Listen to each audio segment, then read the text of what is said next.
નમસ્કાર વિદ્યાર્થી મિત્રો, આજે આપણે ધોરણ 11 ની અંદર અર્થશાસ્ત્ર વિષયમાં ચેપ્ટર નંબર 5 આવક અને ખર્ચના ખ્યાલો એની અંદર અભ્યાસ કરીશું. તો આવક અને ખર્ચના ખ્યાલોની અંદર આપણે સરેરાશ ખર્ચ, સરેરાશ સ્થિર ખર્ચ, સરેરાશ અસ્થિર ખર્ચ એના વિશે અભ્યાસ કર્યો. હવે આપણે સરેરાશ ખર્ચ અને સરેરાશ સીમાંત ખર્ચ એના વચ્ચેનો અભ્યાસ કરવાનો છે, અથવા તો બંને વચ્ચેના સંબંધો.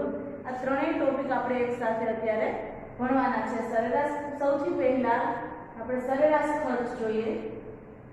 તો સરેરાશ ખર્ચ એટલે જે આપણે સરેરાશ સ્થિર ખર્ચ અને સરેરાશ અસ્થિર ખર્ચ એ બંને આકૃતિ દ્વારા સમજૂતી મેળવી હતી.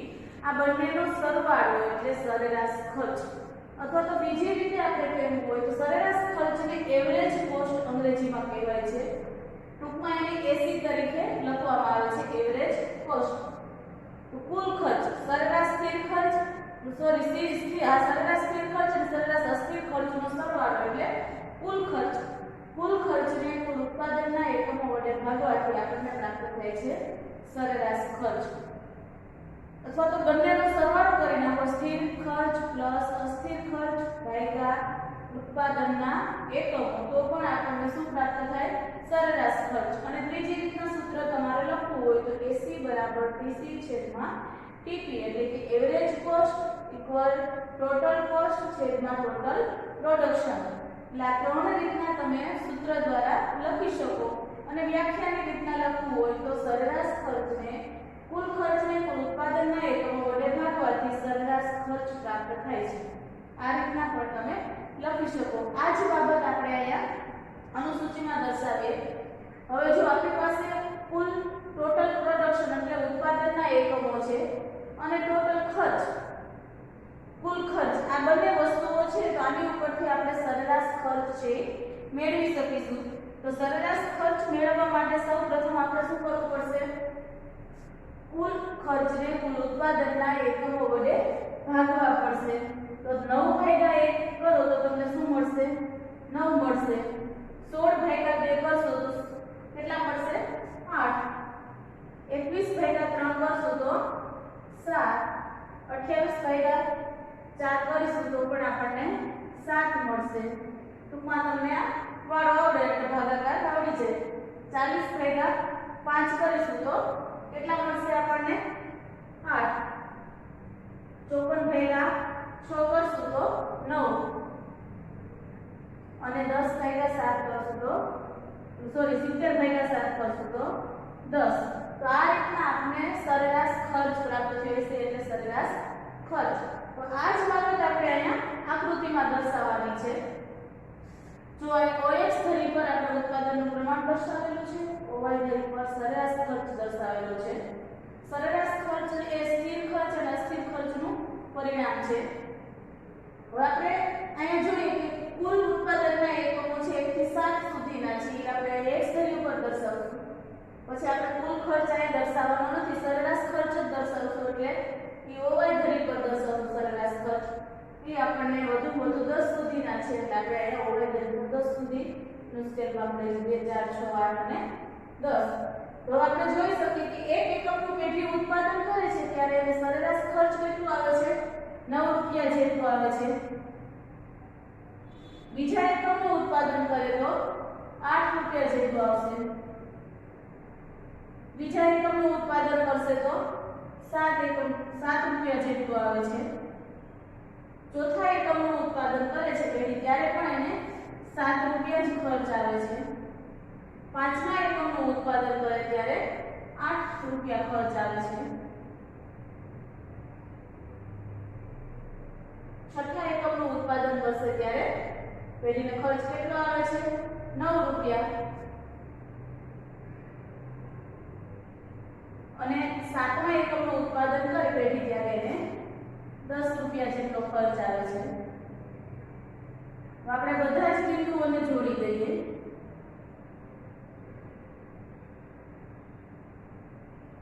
જે આપણને પ્રાપ્ત થઈ સરેરાશ ખર્ચની રેખા,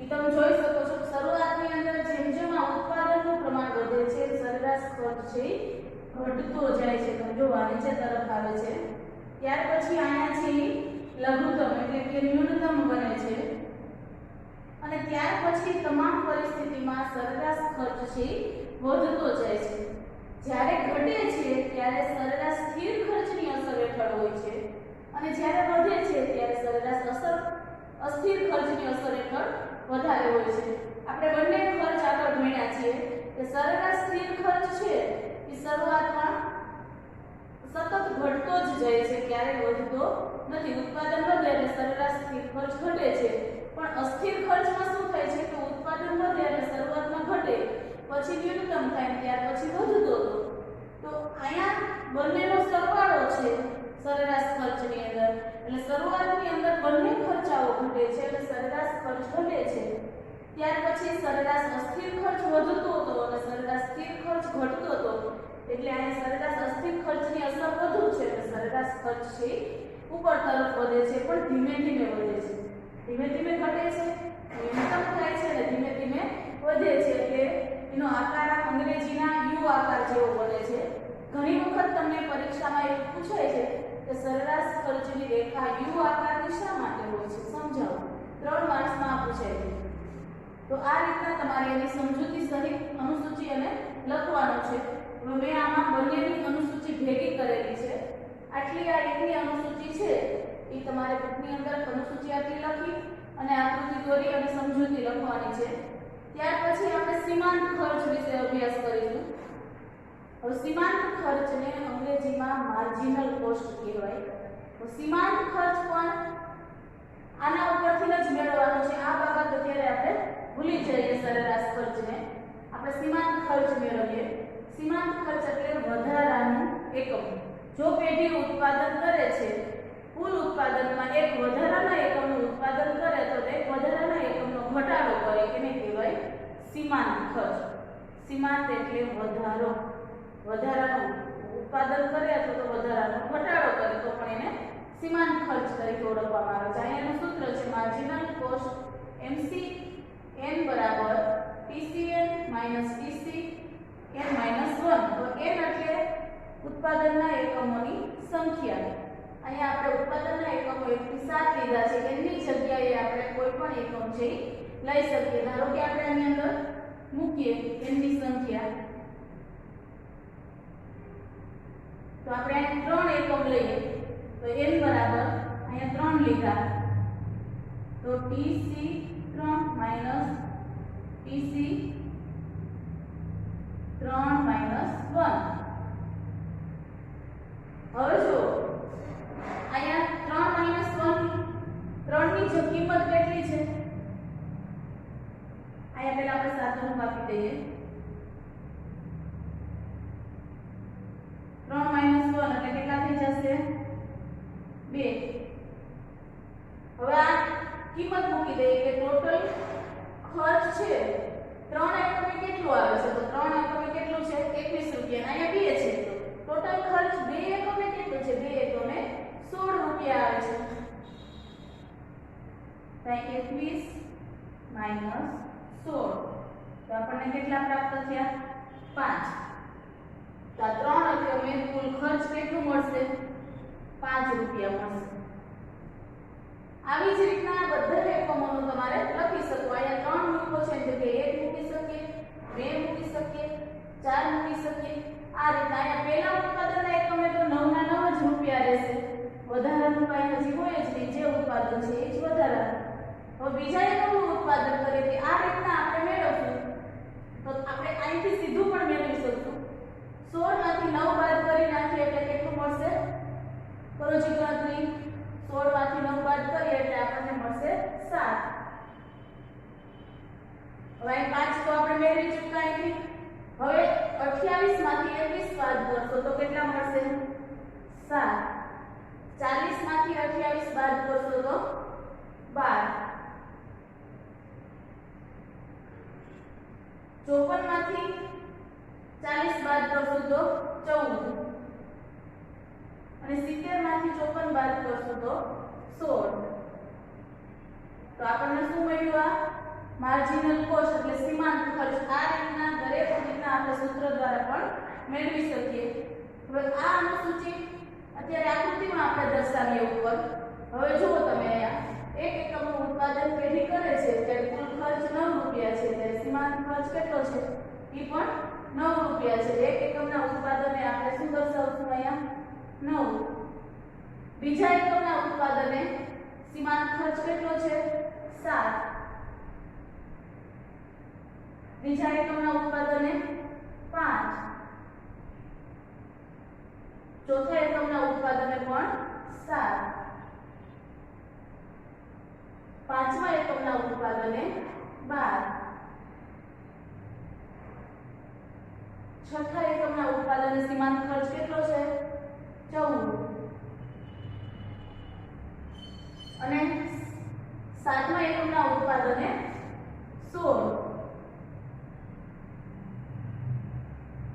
હવે જો આપણે બધા જ બિંદુઓને જોડી દઈએ તો આપણને શું પ્રાપ્ત થાય છે માર્જિનલ કોસ્ટ.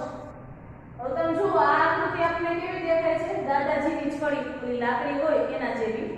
એનો અર્થ એવો છે કે શરૂઆતની અંદર આઈટમ જો ઉત્પાદન જેમ જેમ વધતા જાય છે તેમ શરૂઆતની અંદર સીમાંત ખર્ચ છે ઘટશે 9 7 5 ત્રણ એકમ સુધી સીમાંત ખર્ચ છે ઘટે છે. ત્યાર પછીના ચોથા એકમે સીમાંત ખર્ચ છે વધવાનું ચાલુ કરી દે છે. વધવાનું એટલે શું કરે છે વધવાનું વધે છે. ત્યાર પછી સતત વધતું જાય છે.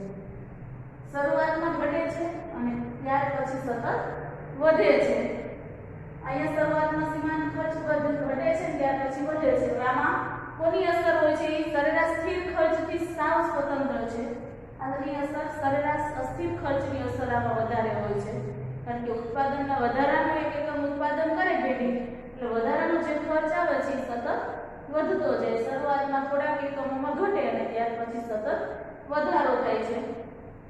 હવે આ બંને બાબતો તમારા બુકની અંદર ત્રીજી એક બાબત આપેલી છે કે સરેરાશ ખર્ચ અને સીમાંત ખર્ચ વચ્ચેના સંબંધો.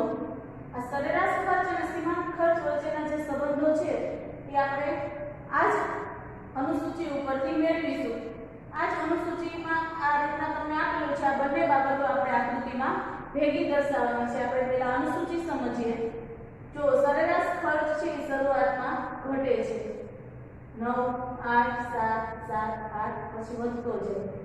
સરેરાશ ખર્ચ છે ત્રીજા એકમે ઘટે છે અને ચોથા એકમે એ શું થાય છે ન્યૂનતમ બને છે એટલે ઓછામાં ઓછો. ત્યાર પછી ક્યારેય એના જેટલો ઘટતો નથી. પાંચમા એકમથી સરેરાશ ખર્ચ સતત વધે છે પણ કેવો વધે છે ધીમે ધીમે વધે છે.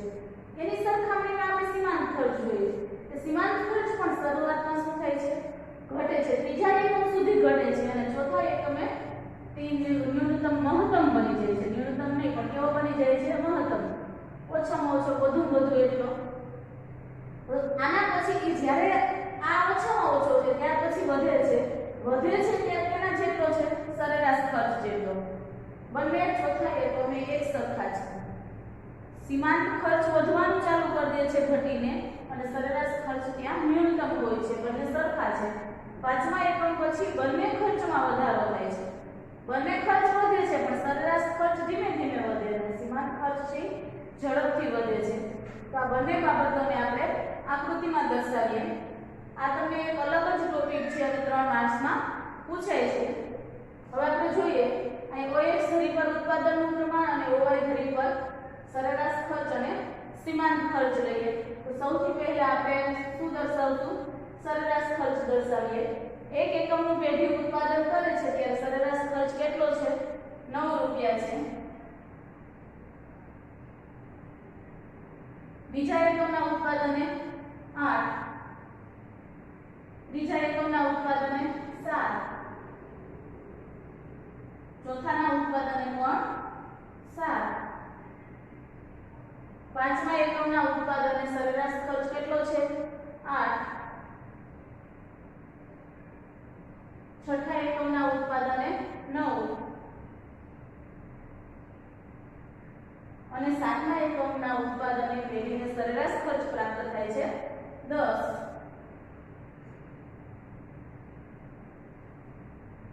તો આ બધા જ બિંદુઓને આપણે જોડી દઈશું। આ આપણને સરેરાશ ખર્ચની રેખા પ્રાપ્ત થાય। એવી જ રીતના આપણે સીમાંત ખર્ચની રેખા દોરીએ। એક એકમનું ઉત્પાદન પેઢી કરે છે ત્યારે કેટલો ખર્ચ છે? 9, બંને સરખા જ છે। બીજા એકમના ઉત્પાદને 7, ત્રીજા એકમના ઉત્પાદને 5, ચોથા એકમના ઉત્પાદને 7, ત્યારે બંને સરખા થાય છે। પછી પાંચમા એકમના ઉત્પાદને 12, છઠ્ઠા એકમના ઉત્પાદને 14 અને સાતમા એકમના ઉત્પાદને 16। આપણે આ બધા જ બિંદુઓને જોડી દઈએ તો આપણને આ મળશે માર્જિનલ કોસ્ટની રેખા। હવે જો આપણે આકૃતિને સમજીએ કે શરૂઆતની અંદર બંનેમાં ઘટાડો થાય છે। સરેરાશ ખર્ચ પણ ઘટે છે અને સીમાંત ખર્ચ પણ ઘટે છે, પણ સરેરાશ ખર્ચ ધીમે ધીમે ઘટે છે અને સીમાંત ખર્ચ છે ઝડપથી ઘટે છે। બંને ઘટે છે ત્યારે સરેરાશ ખર્ચ કરતાં સીમાંત ખર્ચનો ઘટાડો વધુ હોય છે, એટલે નીચેની તરફ છે। ત્યાર પછી સીમાંત ખર્ચ છે વહેલા ઘટવાનું બંધ કરીને વધવાનું ચાલુ કરી દે છે, ત્યારે સરેરાશ ખર્ચ તો હજી ઘટે જ છે। જ્યારે સરેરાશ ખર્ચ ન્યૂનતમ બને છે એટલે કે 7 રૂપિયા અહીંયા ખર્ચ આવે છે ચોથા એકમે, ત્યારે સીમાંત ખર્ચ વધવાનું ચાલુ કરી દીધું હોય છે એટલે બંને અહીંયા સરખા થાય છે ચોથા એકમે। એટલે સીમાંત ખર્ચની રેખા નીચેથી સરેરાશ ખર્ચને છેદીને ઉપર તરફ જાય છે। ત્રીજા તબક્કાની અંદર બંને ખર્ચમાં વધારો થાય છે, પણ સરેરાશ ખર્ચ કરતાં સીમાંત ખર્ચમાં ઝડપથી વધારો થાય છે। એટલે અહીંયા તમે જોઈ શકો છો કે સરેરાશ ખર્ચ પાંચમા એકમથી વધે છે પણ ધીમે ધીમે વધે છે, સીમાંત ખર્ચ છે ઝડપથી વધે છે। એટલે અહીંયા આપણે સીમાંત ખર્ચની રેખા જ્યારે વધારો છે ત્યારે સરેરાશ ખર્ચની ઉપર તરફ છે અને જ્યારે ઘટે છે ત્યારે સરેરાશ ખર્ચની નીચેની તરફ છે। બંને સરખા થાય છે ત્યારે સીમાંત ખર્ચ સરેરાશ ખર્ચને નીચેથી આવીને છેદે છે। તો તમે આ બંને વચ્ચેના સંબંધો પૂછાય છે તો 3 મુદ્દા તમારે નીચે લખવાના થાય કે MC greater than AC, પછી MC બરાબર AC અને MC less than AC। આ રીતના તમારે ત્રણેય સંબંધો 1 2 3 કરીને લખવાના છે। તો શરૂઆતની અંદર જ્યારે બંને ખર્ચ ઘટે છે ત્યારે સરેરાશ ખર્ચ કરતાં સીમાંત ખર્ચનો ઘટાડો વધુ હોય છે, પછી બંને ચોથા એકમે સરખા થાય છે અને જ્યારે વધે છે ત્યારે સરેરાશ ખર્ચ કરતાં સીમાંત ખર્ચ છે ઝડપથી વધે છે। એટલે આ રીતના ત્રણેય વચ્ચેના સંબંધો છે એ તમારે લખવાના થાય। હવે જો વિદ્યાર્થી મિત્રો આપણે અહીંયા 3 બાબતો સમજાવેલી છે। સૌથી પહેલા સરેરાશ ખર્ચ, પછી સીમાંત ખર્ચ અને પછી બંને વચ્ચેના સંબંધો। તો 3 બાબતો તમારે તમારા બુકની અંદર અલગ અલગ રીતના નોંધવાની છે અને ત્રણેયની અનુસૂચિ અલગ કરવાની છે અને ત્રણેયની આકૃતિ પણ અલગ કરવાની છે। આ અનુસૂચિ છે આખી એ સંબંધની અંદર આવશે બંને વચ્ચેના। ખાલી સરેરાશ ખર્ચ દોરો તો આ 3 કોલમ આવશે, સીમાંત ખર્ચ દોરો તો પહેલી, બીજી અને ચોથી કોલમ આવશે અને સરેરાશ ખર્ચ અને સીમાંત ખર્ચ વચ્ચેના સંબંધોની આકૃતિ દોરો ત્યારે 4 કોલમ લખી અને આ આકૃતિ દોરવાની છે। તો સમજાઈ ગયું હશે। હવે તો આ બધી જ બાબતો વ્યવસ્થિત સમજી વધુ પ્રેક્ટિસ કરી અને તૈયારી કરજો। આભાર।